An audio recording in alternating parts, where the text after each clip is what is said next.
Alors, nous nous trouvons donc au 8 Grand Rue Saint-Michel à Toulouse. Aujourd'hui, on est le 17 février 2018 et donc on est en train de tester et de mesurer le passage du CPL des Linky qui sont installés dans la résidence. Et on peut voir que à chaque passage de signaux CPL générés par le système Linky, on a les diodes des appareils là qui s'allument et on a le passage d'un signal d'électricité sale, de fréquence CPL sur l'oscilloscope. Voilà. Et ce qu'on va voir, c'est qu'avec notre transistor que nous avons donc testé au Vernet un peu plus tôt, eh bien, nous pouvons récupérer finalement des fréquences parasites qui sont des harmoniques parasites parce que cet appareil ne peut capter que des fréquences autour de 150 à 250 kHz, donc les grandes ondes.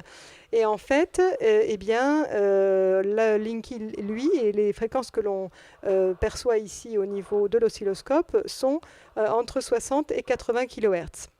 Donc ici, nous avons des harmoniques parasites avec un spectre bien plus large qui sont perçus par le transistor que je vais vous montrer, donc qui est tenu par Jean-Claude.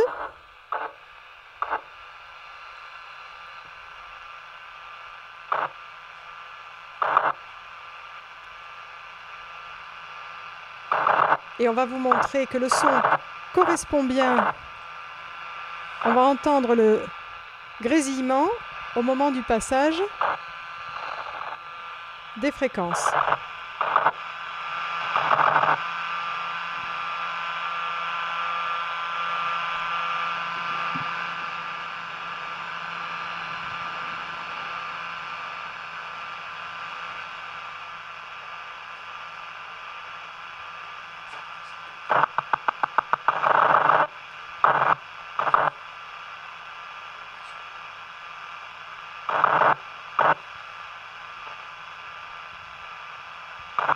Voilà, donc comme vous pouvez le constater, la résidence est effectivement bien polluée et le CPL passe en permanence dans les câbles, pas juste 2 fois par jour.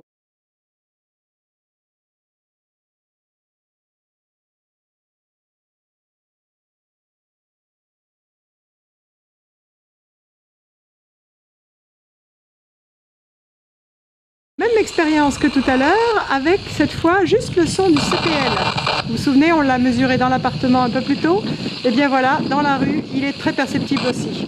Voilà les fréquences du CPL qui viennent interagir avec des harmoniques parasites aussi dans la bande AM, donc entre 150 et 250 kHz. Est-ce qu'on peut zoomer sur la bande de réception? Voilà.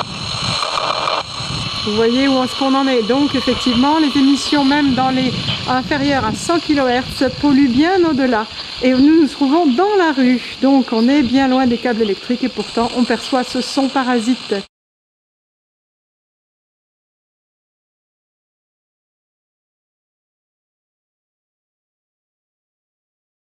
On te suit Christophe, vas-y, montre-nous. On s'éloigne de l'immeuble et on voit qu'on capte vraiment bien encore les fréquences. Ouh, sympathique. Hein? Alors rappelons qu'on se trouve justement sur cette barre d'immeuble que j'ai filmée tout à l'heure. Voilà. Alors je rattrape Christophe. Voilà. Ok, on y va. Je te suis. On est dans le parking, on s'éloigne de cette fameuse barre d'immeuble et pourtant on entend toujours très bien les parasites.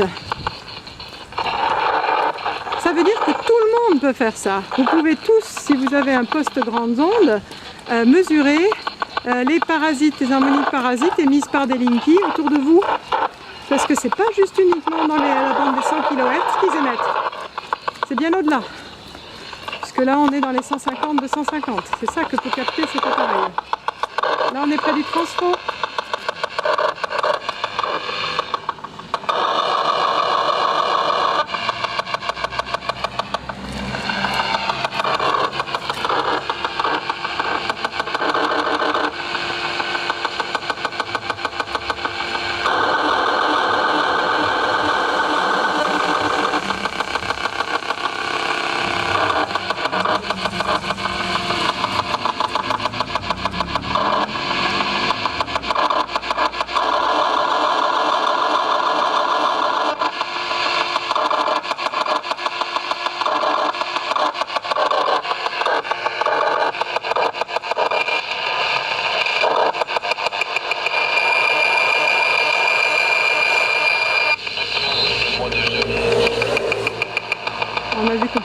la radio. Et ça alors, sympathique hein, les perturbations. Il y a beaucoup de puissance.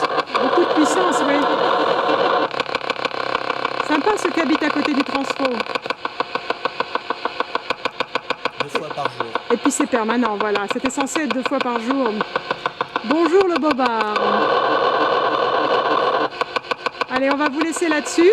Faites vos propres tests, ça risque d'être édifiant.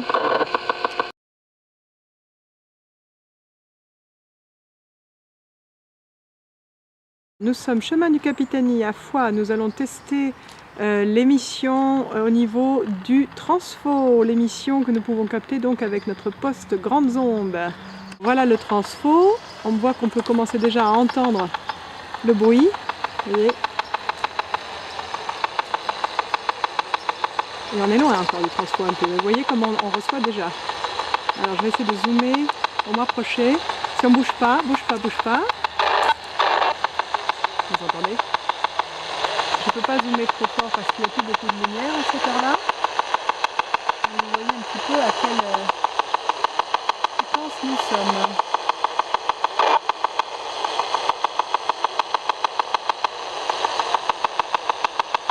Alors on continue à l'écouter.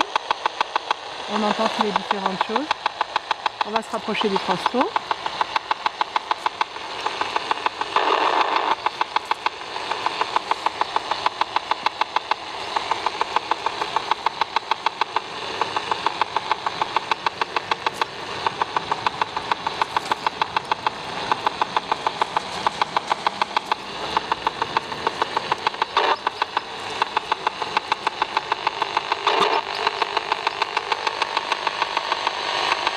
Il y a des interférences.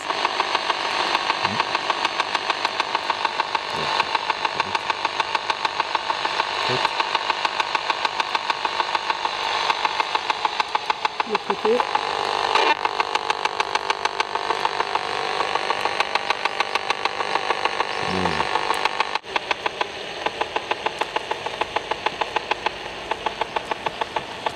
Alors voyons la distance à laquelle on met du transfo. Vous voyez. Donc là, on est bien d'accord que ce sont des émissions radio, c'est-à-dire que on est dans le champ électromagnétique généré par les câbles qui vont jusqu'au transfo.